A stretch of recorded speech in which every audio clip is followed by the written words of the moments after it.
There have been a couple of games recently which have made the rounds in the gaming tubosphere that have been crucified in every single way.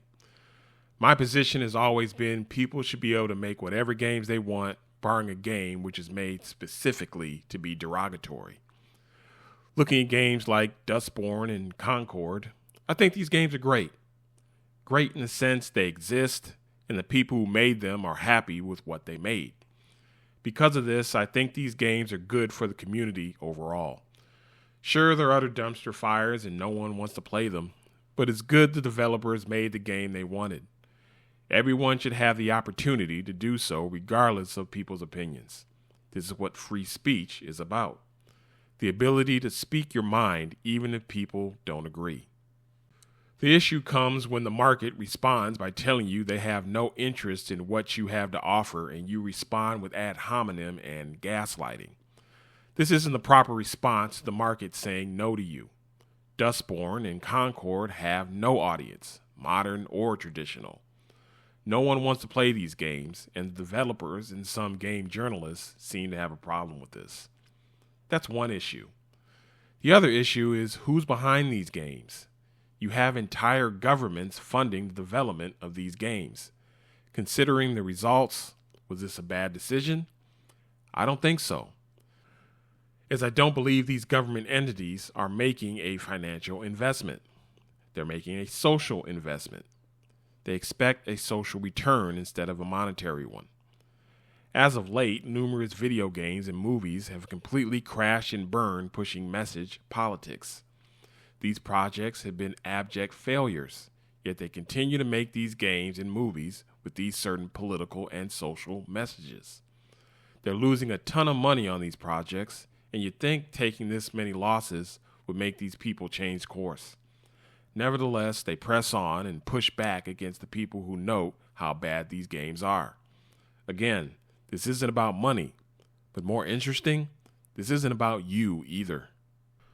I will say there's nothing inherently wrong with the government funding game development, and it's not unique to these recent games. Governing bodies see video games as a viable form of media like any other, no different from books, music, or movies.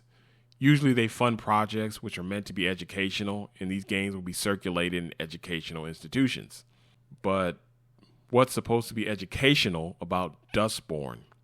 What educational value are we getting from a game saying you won't survive and we're the new porn that a governing body would put the people's money behind it? What are we supposed to be teaching here? When they speak of the modern audience, they're speaking of an audience which is under development. Parenting these days is pretty haphazard as there being more single-parent homes than ever before. When you have a whole generation of children being the result of one awesome Saturday night, you're bringing people into the world who will be mentally and emotionally vulnerable. Having a single income and the cost of living being as high as it is, there isn't as much time to take agency in the upbringing of your children. These single parents leave the development of their children solely in the hands of the public school system, a system responsible for churning out the modern audience these games and movies are targeting. People also seem to pick and choose when it comes to these type of games. Concord, Dustborn, Suicide Squad are all the obvious and in-your-face examples of this social engineering initiative. People harp on these games, and rightfully so, but they totally ignore games like Genshin Impact, Street Fighter VI, the Bayonetta series, Xenoblade Chronicles 2 and 3, Baldur's Gate 3, and the Super Mario movie. The highest grossing movie for 2023 was Barbie.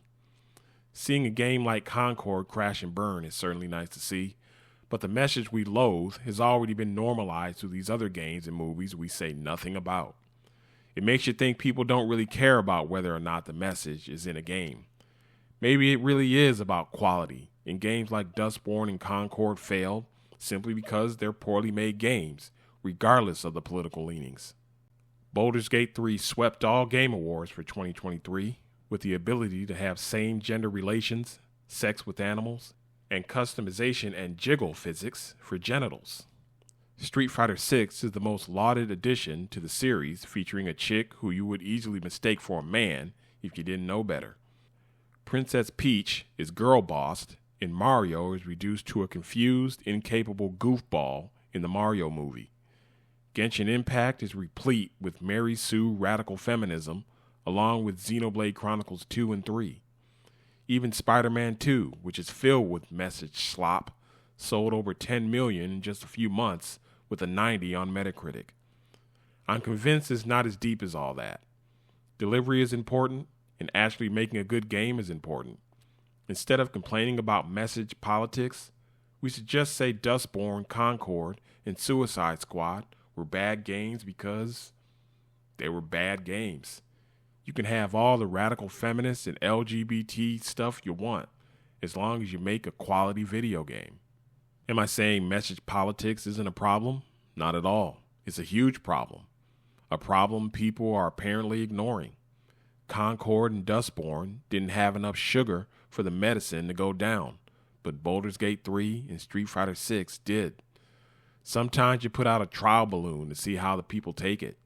The population isn't ready for games like Dustborn, but they're being primed by games like Xenoblade Chronicles 3 and Genshin Impact. The normalization of the message has taken root, just hasn't matured yet. This is where the whole thing about a government funding a game becomes a huge concern. What are they doing? Why are these specific messages being pushed? This is bigger than video games and has been going on for decades. The video games you play, the movies and TV shows you watch, the music you listen to. Why is homosexuality pushed so heavily in media? Why is feminism and gender wars so heavily promoted? There are people in power who have decided it is detrimental for you to be alive and want to stop you from reproducing. They've thus put out messages to discourage any sort of reproductive behavior by all forms of media. People don't talk much about the adult film industry, an industry maligned with piracy. How can an industry survive where piracy is so prevalent and so much of their material can be had for free? There have been those who have said companies in the industry are funded by various governmental and corporate institutions, but there's no evidence I can find to substantiate this. It would make sense seeing as so much content can be had free of charge. It certainly would not surprise anyone if it were true. This is just good old-fashioned Darwinism. The strong will survive and the weak shall perish. Most people are going to succumb to all these things coming at them. This is a social initiative that's gone on for a long time and has now infiltrated video games. Mary Sue girl bosses, waifus, clumsy and stupid male characters, gay and lesbian characters, all pushing this narrative and ideology. Again, I think Concord and Dustborn are great examples of representation and free speech. The developers made what they wanted regardless of its success or lack thereof. It beats the hell out of developers hijacking and fatally poisoning beloved movie and gaming IPs to push their ideologies. If message politics is going to exist, this is how it should exist. Don't tell people to make their games a different way to appease some social group. Tell that social group to make their own games. Dustborn and Concord's failure is a surprise to no one at all. Everyone knew this would be the result of a game centered around message politics, including the people who made the game, which is why they have been taking over Star Wars, the MCU, Indiana Jones, Doctor Who, Snow White, and other beloved media IPs and franchises. I used to love the animated series Daria back in the day. It was a very clever and witty show, but it was absolutely a radical feminist wet dream. Back when I first watched it, I didn't know anything about these social engineering initiatives and thought nothing of it. That right there is the whole point and why they're targeting children and young adults. This is how you manufacture a new normal. I watch the show now and still think it's entertaining, but I clearly see the radical feminist tripe, which is all over the series. So how do we fight this? My pastor from a long time ago told me about him and his brother watching TV as kids. His dad told him it's okay to watch TV as long as you understand what you're watching isn't real. If you know what you're watching is fake, you can take in the entertainment without being affected by the programming. Not having a proper understanding of reality allows people to tell you what to think and how to see the world. The most effective way to fight all this is through education, the real definition of education, which has nothing to do with going to college.